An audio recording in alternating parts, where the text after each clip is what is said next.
Good morning, boys and girls. Today we'll be talking about quotations, and what I want you to do is to get a piece of notebook paper and a pen or pencil, and we are going to have an activity to do this, but this will also, if you feel like you need, you can pull out another piece of paper as well. Let's get started. Why are quotations so important? Why do we need them? Well, for instance, in these 3 points, they kind of build off of each other, but they're to reinforce your ideas for one thing, which means it's like a cushion to prove your point. This is the first layer of it. It's to state your point first with an added bonus of why you're stating that. So for an example, if I'm talking about diabetes, for instance, which y'all know this is something that Miss Daniels has and will always have it. But basically, if I'm trying to talk about diabetes and I'm saying like you need insulin, and I'm quoting a doctor saying insulin, so-and-so doctor, whoever made Dr. Billy Bob, we'll go there. Dr. Billy Bob has quoted and stated that insulin is important for a diabetic's regimen so that they can live a long and prosperous life. And not only to that, it's more credible. You use quotations from like important people like Dr. Billy Bob or President Franklin, like using quotes to them to make your point more credible and to make your statement credible. But not only that, the main thing of this, the main foundation of it is that it's to strengthen your argument. It's to prove a point. It's to make sure that you know that other person knows that you are right, or that you are trying to be the person that is right. Stay open-minded though, because you never know, you might learn something new. But those are the real reasons on why using quotations in an essay is important.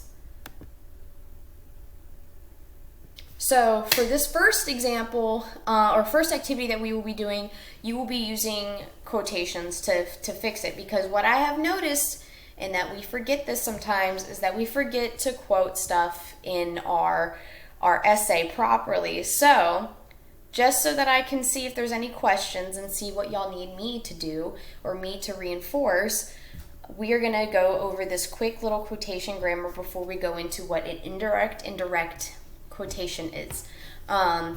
So for the first one, I've already gone, I can't really edit it and do it over recording, so I'm so sorry. So I did it kind of for y'all. But in the first sentence, it says, Mary is trying hard in school this semester, her father said.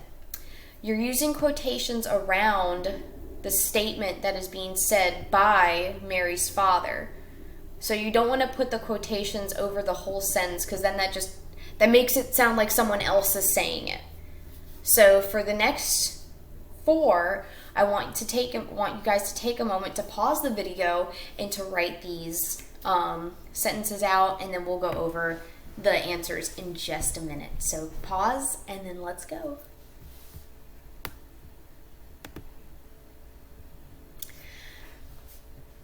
So for these answers, for number 2, it says, no, the taxi driver said curtly, I cannot get you to the airport in 15 minutes. So you put the quotes over the areas that was said by the taxi driver. So if you put the quote over the no and over this section here, then that's perfect. You did great. Congratulations. It's okay if you didn't, because I was awful at this when I was y'all's age. This was not my biggest strength.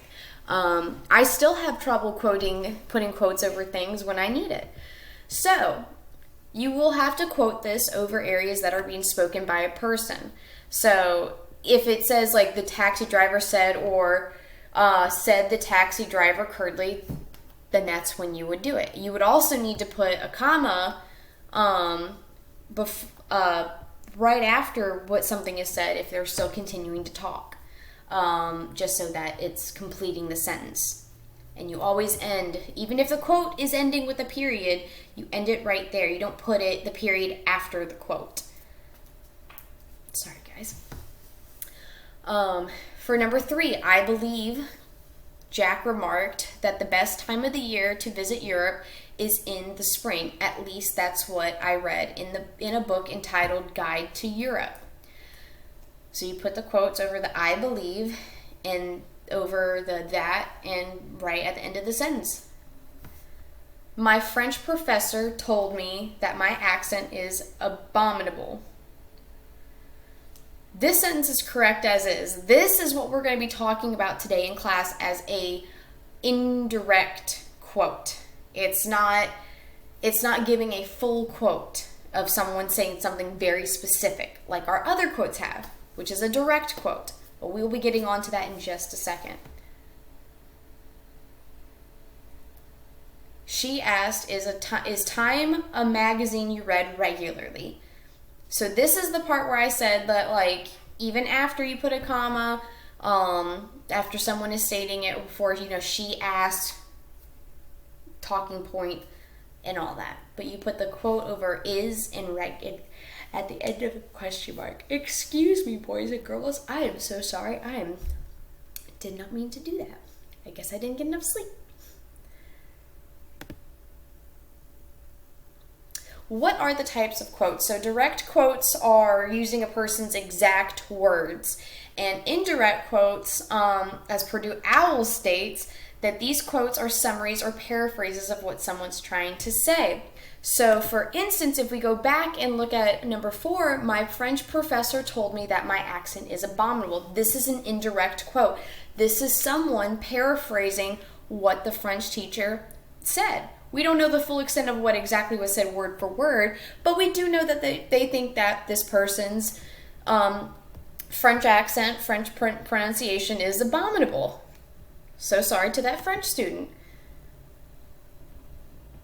So you can pause this and write this down in your notes, but like I said, direct quotes are using a person's exact words and stating, which is what I do in this right here. That I'm stating exactly what Purdue OWL says, which is where I'm getting these resources from today. And this is an indirect quote, which I'm not quoting anything in here specifically. I am paraphrasing of what the directions were on what an indirect quote is.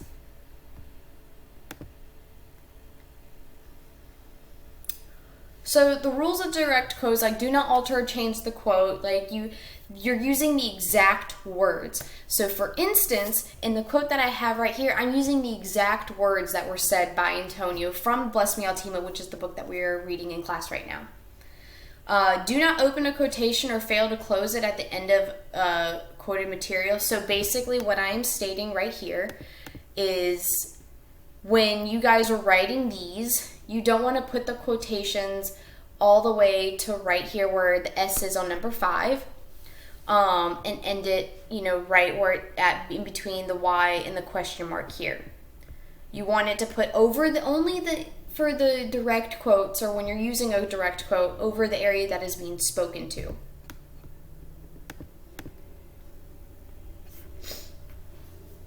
Use them sparingly. Don't keep them. Keep the quotes that you want to prove or use in your argumentative essays or in your persuasive essays or whatnot, or in your essays in general.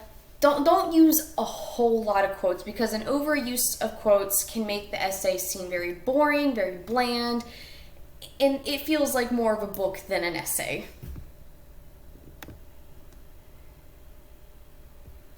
The rules of indirect quotes is not necessarily to use quotation marks as stated by Purdue OWL. So this is a direct quote. This is not an indirect quote. This is a direct quote, as y'all can see, but you don't need to use quotation marks when using an indirect quote, because you are paraphrasing. You're not using the exact same words as the person. You merely need to summarize the key incidents and details of the text. But you are still required to properly cite, even in summarizing and all that. You still need to put at the end of, once you've completed that sentence, where you got that resources in parentheses after you create that sentence, which we all know how to do from last week's example.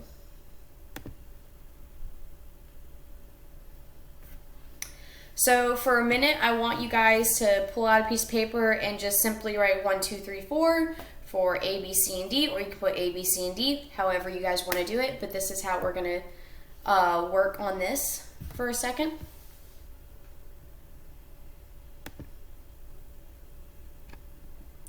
So for A, this is a direct quote. It's directly quoting one of the characters from Bless Me Altima. Pulled it right out of the book, guys. Try to help you out. So that way y'all can see more examples of what a direct quote and indirect quote is. And I hope this little exercise is helping y'all and kind of making a connection of what an indirect quote is. An indirect quote this is an indirect quote, not what it is. This is an indirect quote. I'm paraphrasing what's going on in the story, in the section that I chose. C is an indirect quote. As you can tell, I am paraphrasing of what is being done. And D is a direct quote. So I hope this video made sense for y'all. I really hope you enjoyed it, and I appreciate it so much. Thank you and have a great day.